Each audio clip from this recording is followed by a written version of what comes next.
Dando continuidade a esse estudo acerca da palavra da primeira epístola de João, eu fiz uma pergunta: será que o Espírito Santo ele pode conduzir alguém fora do caminho da verdade? Será que ele vai levar você ao erro? Será que ele vai te conduzir a coisas erradas? Será que o Espírito Santo ele faz esse tipo de guia com a pessoa? Eu vou te mostrar aqui algo que talvez, não sei se você não viu ainda ou se você não sabe. A Bíblia fala, o apóstolo São Paulo, ele escreve a sua carta aos Gálatas no capítulo 5, e ele fala a partir do versículo 16 sobre a vida pelo Espírito. Ele diz: digo, porém, andai em espírito, e não cumprireis a concupiscência da carne. Porque a carne cobiça contra o espírito, e o espírito contra a carne, e estes opõem-se um ao outro, para que não façais o que quereis. Mas se sois guiados pelo espírito, não estáis debaixo da lei.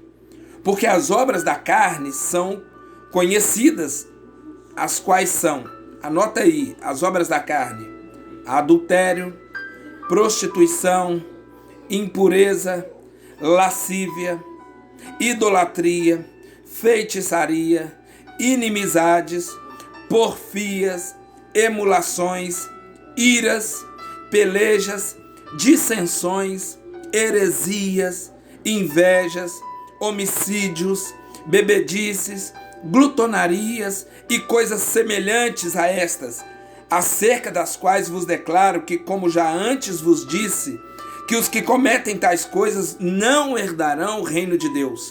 Então o apóstolo ele já está falando aqui, não herdarão o reino de Deus. Por quê?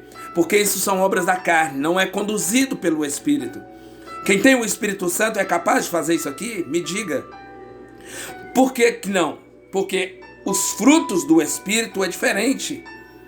O fruto do Espírito é amor, gozo, paz, longanimidade, benignidade, bondade, fé, mansidão, temperança.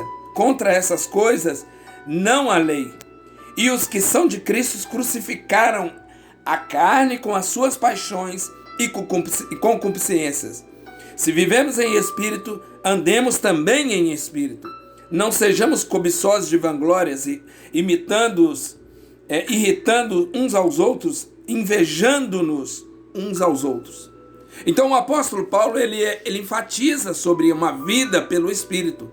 E nós vemos aqui que uma pessoa que vive pelo Espírito, ele vive uma vida santa, uma vida diferente. Me perdoe, meu querido, minha querida, se você se denomina um pecador ainda, mesmo dizendo que Jesus lavou os seus pecados, porque se Jesus lavou, você não é um pecador. Agora, se você se denomina um pecador e diz que ninguém pode ser santo, e você não conhece a Deus, e você diz que ninguém pode ser santo, então eu te digo, você ainda não conhece a Deus. Você nunca conheceu o Espírito Santo. A Bíblia diz em Hebreus capítulo 6, versículo 4. Olha o que a Bíblia diz, não sou eu. Lembrando, a Bíblia, Hebreus capítulo 6, versículo 4. 4, 5 e 6. Porque é impossível que os que já uma vez foram iluminados e provaram o dom celestial e se tornaram participantes do Espírito Santo e provaram a boa palavra de Deus e as virtudes do século futuro e recaíram, sejam outra vez renovados para arrependimento. É impossível o que a Bíblia diz. Pois assim quanto a eles, de novo crucificam o Filho de Deus e o expõem ao vitupério. Então a Bíblia diz que isso é impossível. Uma pessoa que conhece o Espírito Santo e errar novamente. Quando você conhece o Espírito Santo e recair, é impossível que haja isso. Não tem como.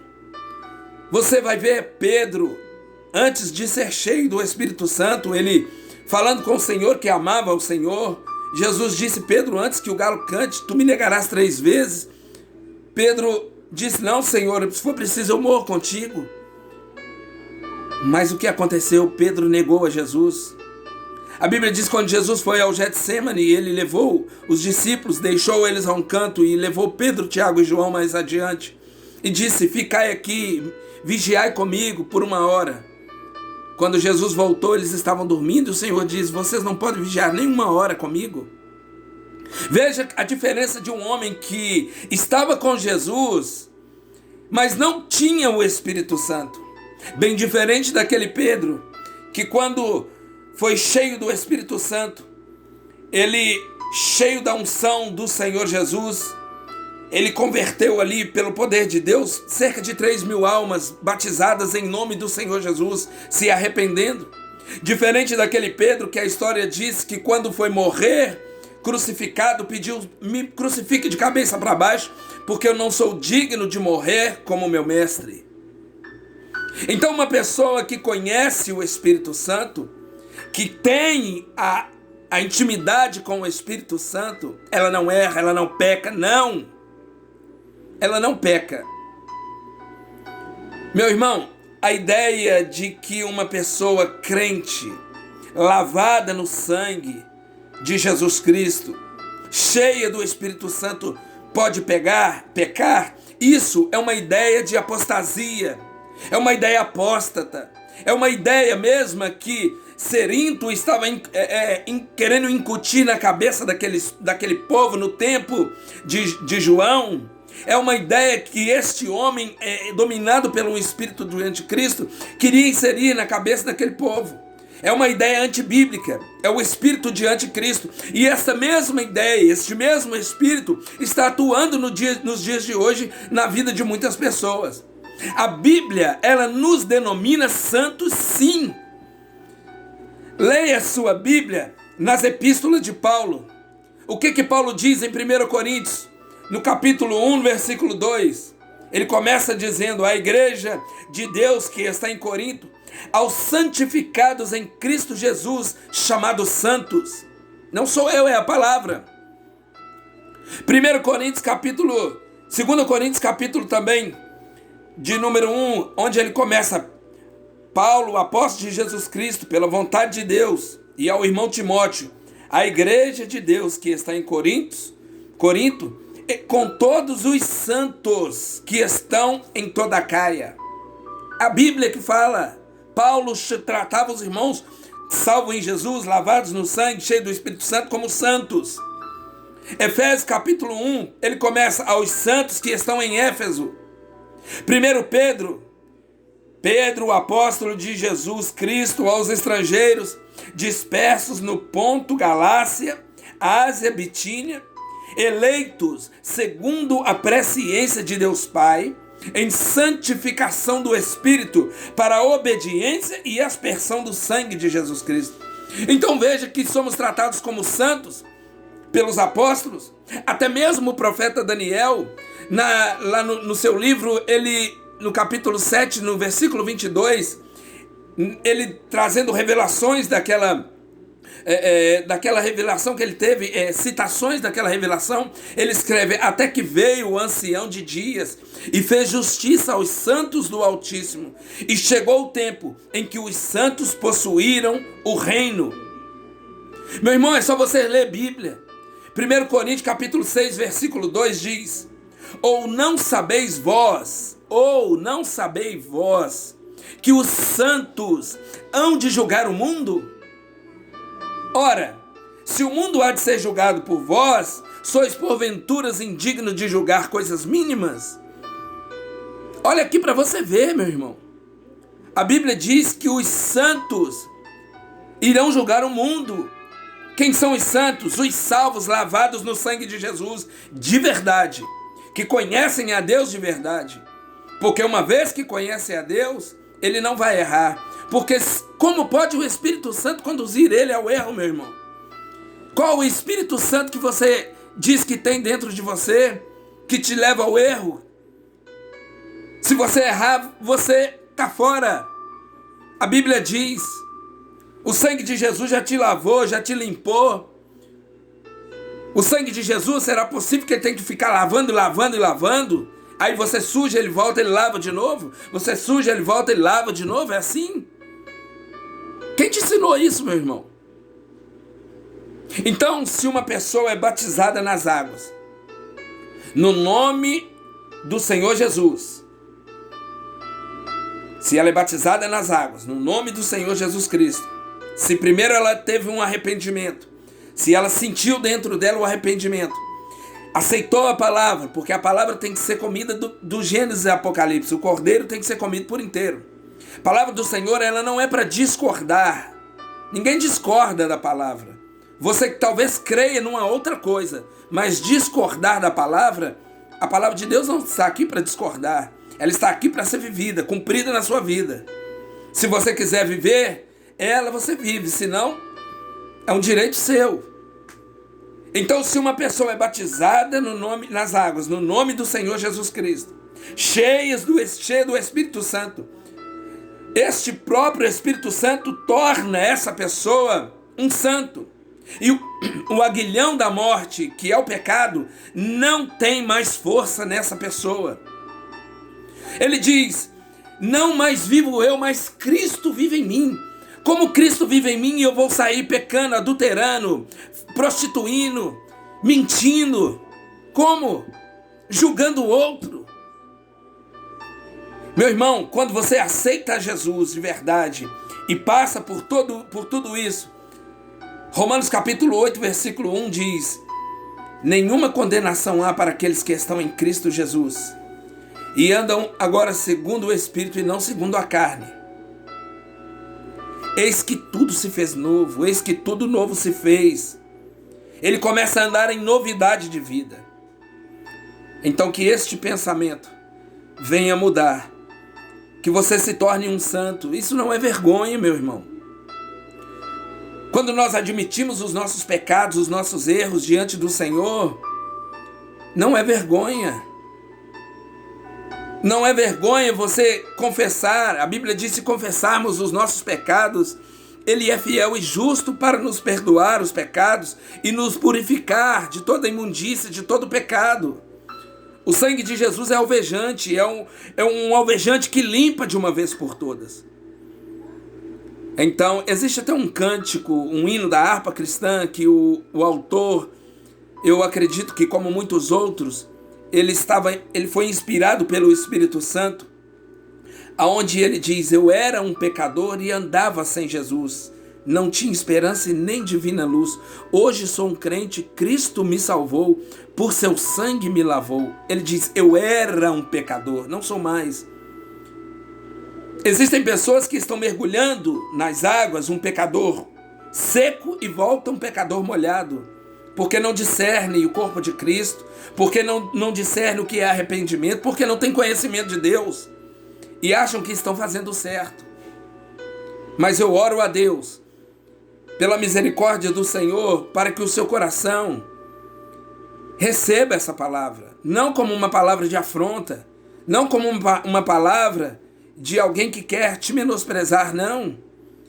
Eu oro para que Deus possa tocar no seu coração, para que você seja revelado, para que você saiba que não é vergonha dizer que é um santo, é honra você dizer que é um santo, não só dizer, mas viver, e ver, não só viver também, ver a mão de Deus na sua vida. Eu sou prova disso. Como Paulo chegou diante de Pedro e bateu de frente com ele, porque ele teve experiências com Deus que Pedro não teve, e Pedro era um importante ali entre os discípulos, mas Paulo bateu com ele de frente, e diz a Bíblia que Paulo chama Pedro de irrepreensível. Ele não era uma pessoa irrepreensível. Paulo bateu de frente com ele e falou: eu conheço um homem que, se no corpo não sei, se fora dele também não sei, mas há 14 anos foi levado, arrebatado aos céus em espírito, e ali ele viu coisas inefáveis, se no corpo ou se fora do corpo não sei, mas coisas que não são lícitas de falar aqui. Então Paulo teve uma experiência muito grande, apesar de Pedro ter andado com Jesus, ele teve uma experiência muito grande e um chamado muito grande, e ele podia falar daquilo que ele teve experiência. Então cada um fala da experiência que teve com o Senhor. Paulo, ele escreveu em todas as suas cartas acerca de santidade, acerca de ser santo. Pedro escreveu e fala sobre santidade. João fala nessa carta aqui em que as pessoas refutam sobre santidade. 1 Tessalonicenses, quando Paulo escreveu essa carta também, no capítulo 5, versículo 23, ele diz assim: e o mesmo Deus de paz vos santifique em tudo, e todo o vosso espírito, e alma, e corpo, e sejam plenamente conservados, irrepreensíveis, para a vinda do nosso Senhor Jesus Cristo. Então, meu irmão, não é de se admirar que pessoas nesses dias se levantem contra esta mensagem que Deus tem colocado no meu coração para pregar, a santidade de Deus. Porque não se prega isso mais em igreja. Não se fala mais de santidade. A santidade que tem falado por aí não é santidade. É uma vida do tudo pode. As mulheres não se colocam no lugar dela como mulher. Homens não se colocam no lugar dele como homem. E vivem uma vida desregrada, achando que estão servindo a Deus. Jesus está voltando. E o mesmo João, ele diz: quem comete pecado é do diabo. O pecado não é somente... o que é pecado? Pessoas falam assim: pecado é errar o alvo. Pecado é errar o alvo. Se pecado é errar o alvo, me responda uma coisa. Eva estava tentando acertar quando ela pecou ali? Não. Pecado é incredulidade. Essas coisas que são feitas, fumar, beber e todas essas coisas, isso são atributos do pecado. É o que a incredulidade faz a pessoa fazer. Ela não creu, a Eva não creu naquilo que o Senhor tinha falado com Adão. Quando você comer desse fruto, certamente morrerás. Mas a serpente diz: o Senhor disse assim? Não, mas certamente não morrereis. Ela colocou uma palavrinha. E em quem ela creu? Na palavra da serpente. Isso foi incredulidade que trouxe o pecado. Então, quando a pessoa se torna incrédulo, ele atrapalha muitas coisas. Jesus sempre falou acerca de incredulidade. Por que quando Jesus então curava as pessoas, como ele curou aquele homem no tanque de Betesda, ele falou assim: levanta, você já está são, curado. Agora, vá e não peques mais para que não te suceda um mal pior. O que Jesus estava falando com ele? O que Jesus estava falando com ele, irmão? Não peques mais. Não peques mais. Então, não adianta refutar contra a palavra santidade. Ou você é santo, ou você é incrédulo. Ou você crê na palavra, ou você não crê. Ou você recebe o Espírito Santo e muda a sua vida e é santo e se torna um santo. E quem quiser te julgar, que julgue. Quem quiser falar de mim, me julgar, que me julgue. Eu vivo uma vida santa diante de Deus, sim. E o Espírito Santo sabe, e o Senhor tem vindicado na minha vida esta palavra. Então a Bíblia diz, o próprio João, para terminar: sabemos que todo aquele, 1 João capítulo de número 5, versículo 18. Sabemos que todo aquele que é nascido de Deus não peca. Grave isso na sua mente. O que é nascido de Deus não peca. Mas o que de Deus é gerado conserva-se a si mesmo e o maligno não lhe toca. Que Deus abençoe a sua vida, que o Senhor possa trazer a revelação da sua palavra no seu coração, que Deus possa fazer com que você olhe para essa palavra com outros olhos, não como uma arma contra você, mas como um escape para a sua vida, para uma libertação do vício do cigarro, do vício da droga, do vício da prostituição, da mentira, do orgulho, em nome do Senhor Jesus Cristo, da soberba. Que Deus abençoe a sua vida em nome do Senhor Jesus. Fiquem com Deus.